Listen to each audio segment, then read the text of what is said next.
ازيكم حبايبي؟ هنعمل مع بعض النهارده اكله بقى خطيره وكل بيحبها، وهي الحمام الكذاب. بس مش هنسلقه، هنعمله بطريقه جديده وهو المشوي.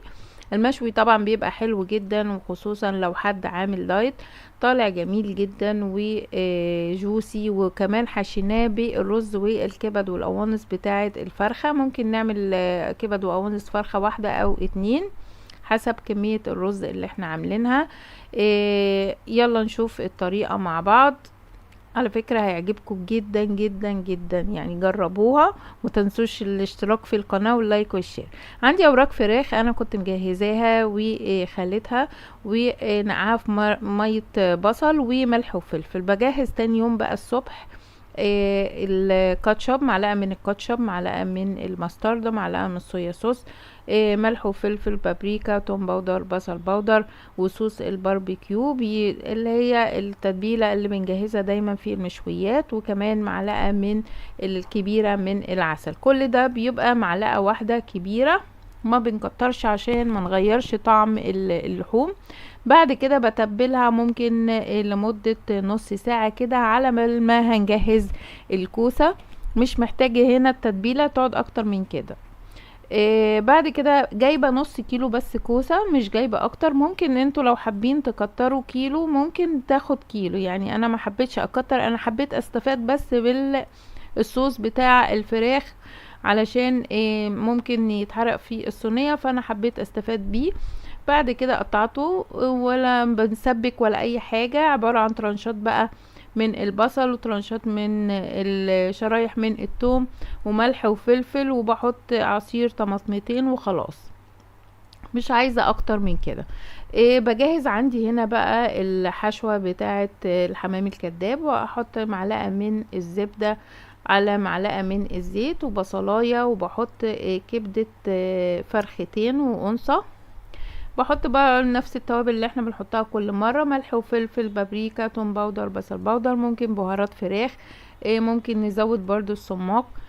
اي توابل احنا بنستخدمها ممكن نحطها، بس بتخلي الاكل في حتة تاني خالص. بضيف بقى كوباية من الرز المغسول، وممكن ننقعه قبلها برضو بنص ساعة علشان لو في نشويات، عشان اللي هيستخدمه في الدايت ما بيبقاش فيه نشا.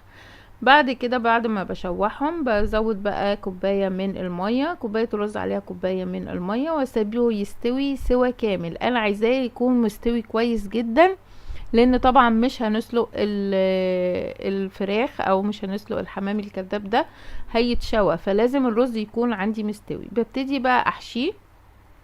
انا قلت هنا في الخلي الفراخ بحتفظ بالجلد علشان اقدر احشي الاوراق كويس، واعرف اقفلها كويس من الجلد، لان اللحوم ممكن تتقطع بسهولة لو جيت حطيت فيها بتاع الخلة ده، خلة السنان، بقفلها بخلة السنان.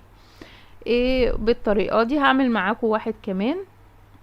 هبتدي احط عندي حسب ما ياخد طبعا معلقتين او 3 حسب حجم او الورك. يعني الاوراق دي انا جايباها برضو تكون كبيرة عشان نقدر نحشيها، وممكن الصغيرة برضو بس هتاخد حشوة اقل يعني. وببتدي اقفلها كده زي ما انتوا شايفين بالخلة، وبحطها برصها بقى على صينية الكوسة من فوق. دي كانت اخر واحدة عملتها. ممكن بقى ندهنها بشوية من الزبدة، كان بواقي شوية زبدة كده دهنتها بيها، وبحطها في الفرن بقى تستوي.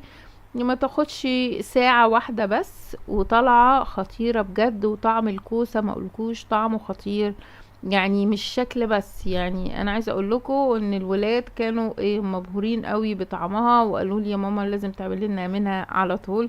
وانتوا فعلا لو جربتوها هتعجبكم جدا وتعملوها على طول. بس اللي يعملها ياريت بقى يقولي ويكتب لي في الجروب او الصفحة، او يكتب لي يعمل لي كومنت على القناة. ويا ريت تقولوا لي ايه رايكم بقى في الفيديوهات اللي انا بقدمها، وايه رايكم في اكله النهارده. لو عجبكم بقى الفيديو ما تنسوش اللايك والشير وسبسكرايب وتفعيل زر الجرس عشان يوصلكم كل جديد. ويا ريت كمان تشرفوني على الصفحه كوكينج ويز هايدي. انا عندي جروب وعندي صفحه، الاتنين باسم كوكينج ويز هايدي. يا ريت تشرفوني وتنوروني عليه. باي باي.